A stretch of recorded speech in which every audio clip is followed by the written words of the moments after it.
and welcome to the Dog on the Pitch podcast, where we look at the funny side of football.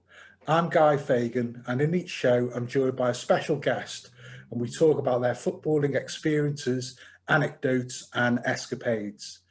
Be sure to subscribe to the show so you're not missing out. Again, be sure to subscribe to the show. And today I'm joined by Jordan Robinson, and we're going to be talking all things West Ham United and also a bit about his comedy career so far. Welcome to the show, Jordan. Hi, Guy. I'm really happy to be here. Sounds great. Okay. Looking forward to it. Pleasure to have you on, mate. So first of all, how's it going in lockdown? And you're over in Northern Ireland, aren't you? Yeah, if anybody's watched the news recently, things are getting a bit heated up in Northern Ireland. I live just on the outskirts of the city, so it's not too bad.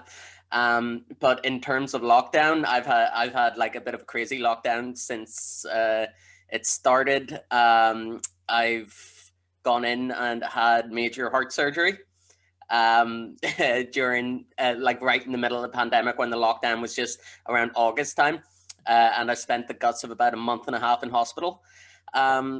So yeah, it's been an experience. Like, okay, and for anyone who's not familiar with your style of comedy, how long have you been doing comedy now? Well, now it's been about 3 years now, but I started off doing improv comedy in Belfast, and then I moved out to Chicago, and that's when I started doing stand-up over in America, and I did it in Boston for a bit and then came back home to Belfast, and just been gigging out of Belfast ever since, and all around the UK and Ireland and stuff. So I'm getting there. I'm getting there in terms of the amount of countries I've traveled to and gigged in and stuff like that, and all the different like comedy experiences. I'm ticking them off the bucket list.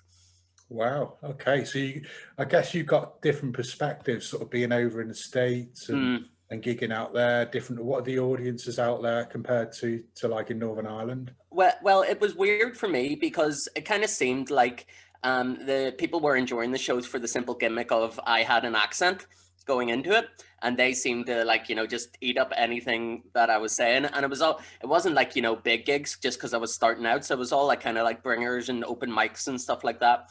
And it was quite like tame affair. But then I started like getting decent enough gigs there for the first couple of months. And when I came back to Belfast, I thought I was like, the next Billy Connolly. I thought like, this shit is so easy. Like, it's going to be so easy. And when I came back to Belfast, I did this like Burr Pit kind of gig.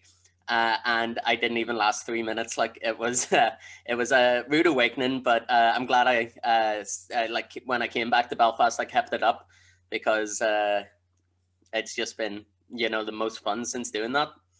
Great stuff. Okay. And how would you describe your style of comedy? Do you take a lot from the improv that you do?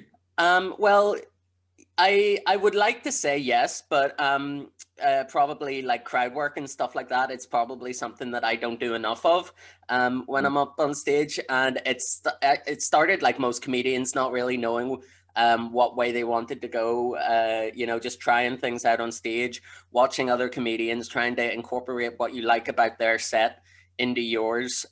So now I would say it's like a kind of hybrid between, I'd say about like 75% of it is observational comedy, and then for some reason 25% is just pure one-liners, which I found it so much easier because I had like really after I did my first show, I had like a really bad writing block, and I just couldn't think of anything to like spur me on to write some new material.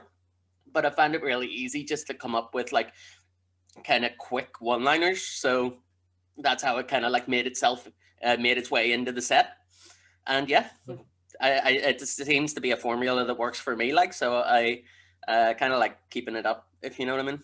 Okay. How interesting, because just normally acts are normally one or the other, aren't they? Yeah. So yeah, do you tend to kind of do a mix, or do you do like one bit of your set is one-liners and one is kind of more observational? Yeah, I don't tend to mix them. Like depending where I'm gigging or stuff like that, I would probably just use the segue, kind of going like all the stuff I've been talking about normally works in like places like Belfast and Dublin and stuff like that. But I'm worried like the stuff I talk about now is like too dark and dirty for like places I'm traveling to. But then it's like it's just as bad, if not worse, when I'm doing the one-liners, if you know what I mean. So yeah, it feels natural. Well, probably not so natural for me now, so I've been doing it so long, but it felt like that's the kind of progression that it kind of took into just making it one kind of like cohesive set rather than splitting it in my head to the one-liners and actual material. Okay. Which is, yeah, it's good. And do you try any stuff online? Do you do any TikToks or anything?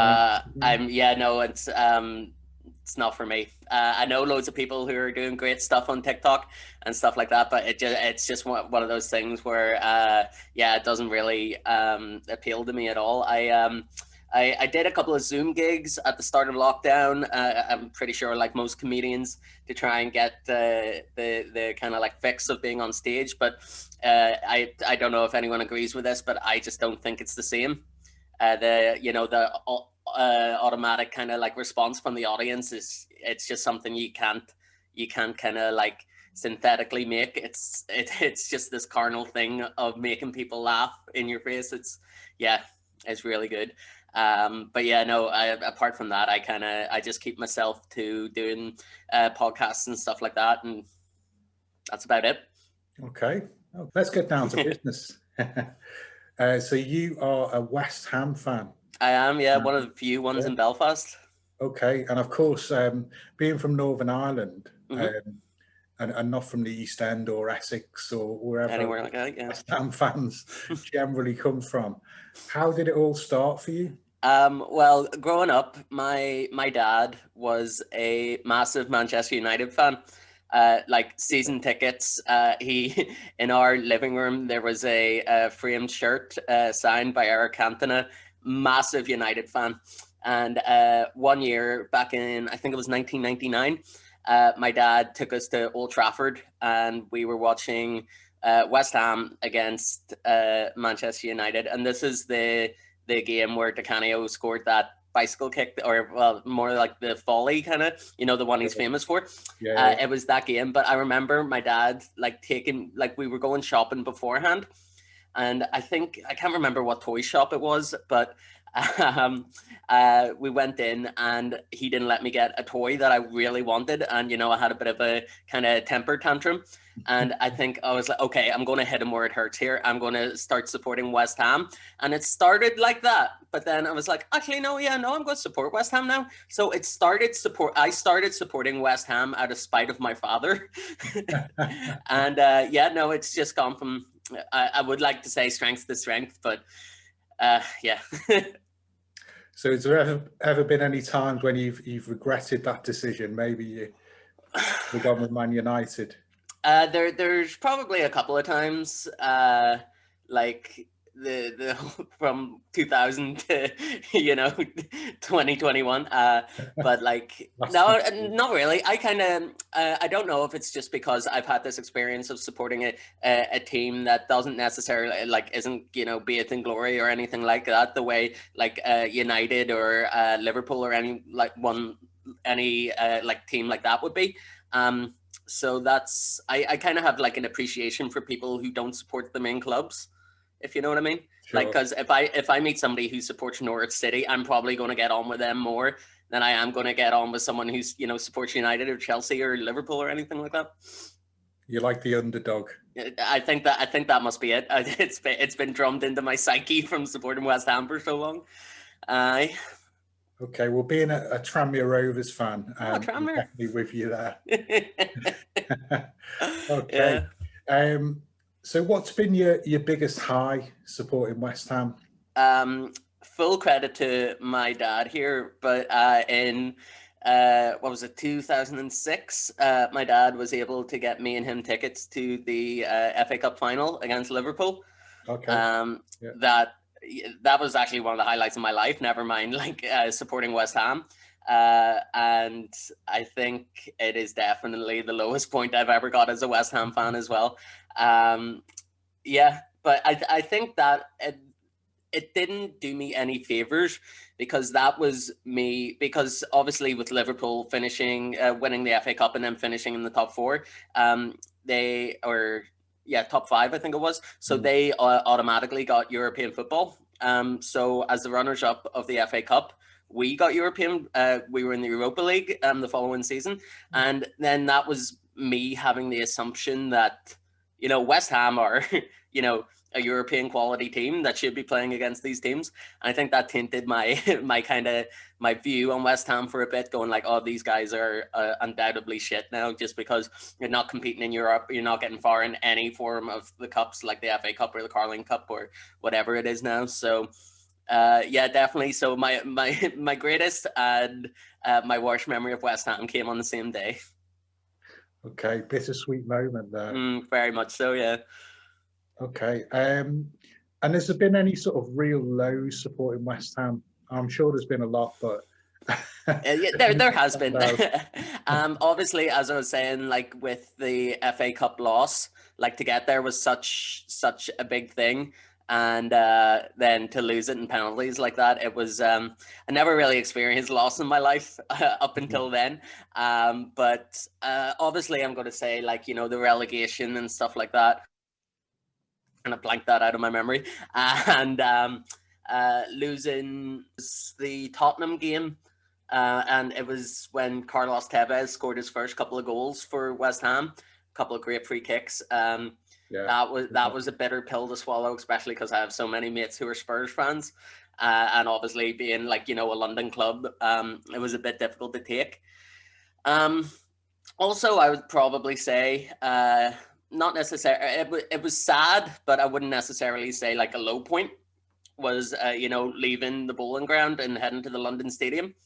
Sure. Yeah, so it was definitely tough, because I've had like memories of going to Bowling Ground, watching, you know, just normal Premier League matches, getting to see Europa League matches, getting to see, you know, some of the greatest players like play against, you know, the team that you support and you hold dear, which is always a special thing.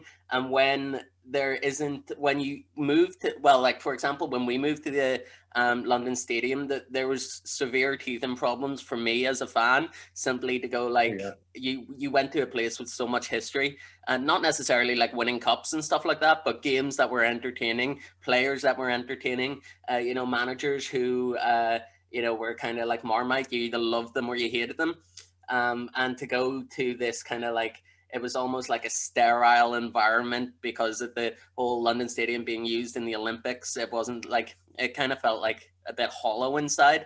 And I think that it was like that way for the first couple of seasons. Yeah. So it was a bit strange. I'm warming up to it now. I've been a couple of times, so I'm warming up to it. Like, okay, yeah. I mean, I think it's if you move in from a ground that you've got all of your history there, you know, since the club. I don't know if it had a stadium before that, you know, maybe last century. Yeah, something before. Like that, yeah. But like all of the history's there, isn't it? And you know, of course, it's right in that kind of working class area. Yeah, isn't it? right in the heart of East London. Like houses around there. Go into the London Stadium, which is kind of right in the middle of nowhere. I know it's in Stratford, isn't it? But yeah, it is right in the middle of nowhere. Really. Like, you know, and you haven't sort of got that character or that history. Yeah, so it's going to be tough. So, but you've been since, and it's been better. So I went to the opening. It was like a friendly game against Juventus. I was able to get tickets for that. And then I was also at the last time, before obviously the lockdown and stuff like that, West Ham played Sheffield United at home, and I like to think of that as like the main derby now in the Premiership for West Ham, just because of the whole Carlos Tevez 2006-2007 when they almost got relegated. I like to think of that as the Premier derby for West Ham in the Premiership. So like it was better seeing that, like, and it's the kind of thing where you're looking at it going like, these are the necessary steps you need to take if you want to be like one of the competing clubs that gets big signings, good managers and stuff like that. You need like that kind of infrastructure of having a stadium that size. So it felt like a necessary evil almost, but still it was a bitter pill to swallow. Like, okay. So thinking about players that you've watched, you've seen at West Ham, who's the funniest ever player? The funniest ever player. That's a good question. In terms of players, I definitely think the one who seemed like kind of most jovial and stuff like that was definitely Shaka Hislop.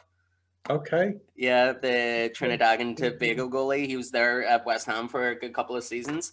But then also you're looking at examples of like people like Luis Boamorte, Ricardo Faztez, and he used to play right back for Northern Ireland. George McCartney. They obviously like.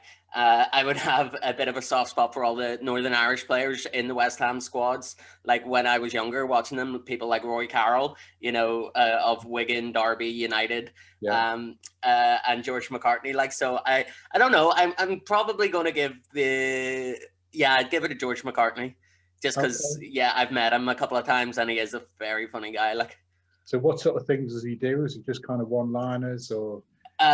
It kind of seems like the way Jimmy Buller gets on in like Soccer AM and stuff like that. Okay. He's kind of like a Belfast version of that. So like a Belfast Cockney almost. I don't know. Okay. Which is a scary concept when you think about it. But yeah, no, I'd probably give the funniest player to him, definitely. Okay. All right. And who's the funniest current player, would you say? I don't know. I would say I reckon Darren Randolph, the backup keeper. I reckon he likes a laugh. He's good crack. But I might actually give it to Declan Rice because he seems like a real kind of leader, kind of like Mark Noble, but less serious, if you know what I mean. So I think I'll give it to Declan Rice as well. Okay, all right. And when you've been over, sort of be at the bowling ground or maybe even the London Stadium, what's the funniest chant you've ever heard? I think it was when they were playing Swansea at home, and it was a bunch of West Ham fans just down in the bottom left hand side of the pitch, going like, "He's coming for you, he's coming for you, Harry Potter, he's coming for you." But they were singing it to John Joe Shelby, who's the spitting image of Voldemort. So that's probably sticking out as one of them. Like, well sang there as well. I know. Hey, man, I get into it. Like, it's all about the improv. Good stuff. I'll be lighting flares off in a second. Okay, and who's the funniest manager that you can remember? And maybe a story about them. I mean, like, you always want to say positive stories about Sam Allardyce, like, because he's just one of those kind of, just phenoms in the terms of like football management. And the fact, like, he just kind of seems like he would be up for the crack. I don't know. Funniest looking was definitely Manuel Pellegrini, the Chilean manager who used to manage City, and he's at Real Betis right now. Just simply because he kind of looked like the ghost of Christmas past. Okay. If you know what I mean, like, so, and he really didn't look like he had a sense of humor either. So he's definitely not getting the award, but yeah, I'd probably give it to Sam Allardyce. Okay. And what about Pardew? Because I had a Alan Pardew. And some of the stories he had about Pardew, I mean, he's a legend up there. Yeah. Well, I definitely remember, like, what was it, United Crystal Palace final, when Palace scores and he does that like weird kind of like stupid dance. I mean, like, that's what you like from a manager. Don't worry about tactics or anything like that. As long as a manager can dance like that, that's how you know you've got a good one. But yeah, no, I remember Pardew and stuff like that, and he was obviously a great manager for us. But no, I don't really have at least I don't know any stories. I'm sure there probably are one or two, but I haven't heard anything about it. Well, when he was with West Ham, at least. Okay, so we'll go with Pellegrini then. Yeah, might as well. Aye. Good stuff. And who's the funniest fan, or can you think of an incident with a fan that was quite funny? Um, I remember, so it was I wasn't at this game, but this is a story I've been told. It was the last game at the Bowling Ground against United, and there was this incident where the game was delayed because of fans pelting the Manchester United away bus coming in and like breaking windows and stuff like that. And obviously, being someone from Belfast, that's kind of, run of the mill kind of thing. But and obviously don't endorse that kind of crack. It's, but apparently I had a couple of friends who were in the the Belfast West Ham supporters group that were at the game. And apparently there's this guy, he's, scarf over this was before, masks were mandatory. So it's like mask just below his eyes. And he went to throw like this kind of like, I don't know, it was like a brick or a stone or something. And he chucks it, but then he kind of like overdoes it, and he's unbalanced, and he just goes over straight in his head and knocks himself out. And then the police just go over to check on him. He's okay. Just they bring him to the. There's a couple of paramedics looking at him, and then they carry him off in cuffs. So that's probably the funniest interaction that I know of someone having with a West Ham fan. Okay. And have you ever been away with West Ham? I know obviously you've been to Wembley. Mm-hmm. Been to Wembley, been to Old Trafford. Yeah. Any stories from any away days? Any away days? Obviously, because like Premier League culture in Northern Ireland, like the majority of people, they wouldn't follow like Irish league teams. They would all kind of like support someone in the Premiership. So you would get a lot of people going over constantly and like flights to watch Leeds, Spurs, Celtic, Rangers, everyone. So there's this, and like the norms and stuff like that for us, we don't get like the things that would be thought of as normal over in like somewhere that has that Premier League culture, like London or Manchester or something like that. But there was this one time my dad took me to go see West Ham against United at Old Trafford again. It was like I think it might have been a cup match. I'm not quite sure, but I knew it was during the week. It wasn't like a weekend game. And me and him turn up to the game, and I'm literally like, I could literally run onto the pitch and they wouldn't even notice I had that much West Ham, apparel on me. So I go to walk in, but you see, the problem is my dad's bought, he had a season ticket and one for my mum as well, but she wasn't there, so I was taking her ticket. And the steward stops me and my dad before like going in to sit down, and he goes like, "Oh, we're sorry, you're going to need to either take that off or cover it up, because obviously it might incite some kind of violence and stuff like that." And my dad was like, "Oh, just take your jacket off." And I took it off.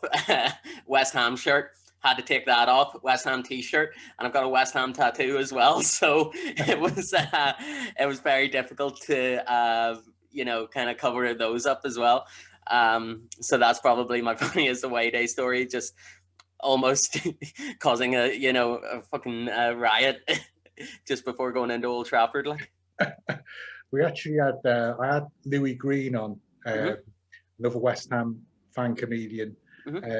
I think he's from Colchester, and he was saying about similar things. He was at Old Trafford, but he went for a bit of a sly option.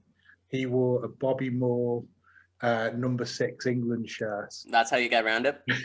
Yes, that's a good idea. Cover all bases. See, but then they allowed me in eventually, but I had to turn the shirt inside out, so it wasn't like the actual badge and stuff like that. But you could still clearly tell it was like a West Ham shirt, so it was a bit pointless. Like, but I'll definitely think about taking the Bobby Moore. Well, you never know. Jesse Lingard could be staying with us, so we could just get an old Lingard jersey. I don't know. Yeah, I'll be fine. I'll know not to do it in the future. Like, oh dear. And Jordan, what do you have coming up in comedy? Have you got any plans for any shows sort of coming out of lockdown? Yeah, I my second proper solo show is coming to the Limelight in Belfast. The date hasn't been set in stone yet, just because of everything going on at the minute. But hopefully it'll be early next year. It'll be my second hour-long show that I've done, and I'm super excited to do it. And I just want to go as many different places. So if anybody's listening that wants to put on a gig anywhere there's a football team, I will go do the show, watch your football team, and just continue on. But yeah, so I've got 2 dates lined up in the Limelight in Belfast, which is kind of like a big gig venue in Belfast. Great stuff. All right. And when are those shows? So the shows at the minute they've been penciled in for the start of October. That looks like it's not going to happen now. So I'm looking at it at the minute to maybe push it back to early next year. But it's one of those things you just have to kind of play it by ear, just see how it goes. Like. Yeah. Okay. Exciting stuff. I know. I can't wait, man. I'm buzzing. Great stuff. All right. And if people want to find you, perhaps on social media, what do they look up? Obviously, Google Jordan Robinson, but you have Instagram, Twitter, all of that. Yeah. So I am under Jordan Robinson Comedy in Instagram. I'm also on Facebook and stuff like that, but I rarely use Facebook anymore. But I also am a host of a couple of different podcasts as well. A sports-based podcast called Injury Time, where we look at the week in sport, what's happened, in terms of results, but then also an interesting story that normally kind of merges true crime and sport together. So you're looking at different stories like O.J. Simpson, Chris Benoit, stuff like that. And I also do a movie review podcast with a comedian called Heather Anderson, where it's just talking about movies the whole time. And my co-host on the Injury Time podcast is a comedian called Darren Matthews. Very, very funny guy. But he happens to be a United fan. So, and we've played them more than any other team this season. So you can imagine the rivalry is, it's up there. Like. Okay, so check out the Injury Time podcast. Where is that? Is that on? It's on everything. Apple Podcasts, Spotify, Anchor, anything you're looking, it's there. Like. Great stuff. All right. Well, it's been a pleasure to have you on, Jordan. And I wish you all the best coming out of lockdown and your shows. Hopefully this year, maybe January, for your hour-long show in Belfast. And good luck with the podcast as well, Injury Time Podcast. That's great. Thanks so much, Guy, for having me on. I really enjoyed myself. It's been a pleasure, mate. Perfect.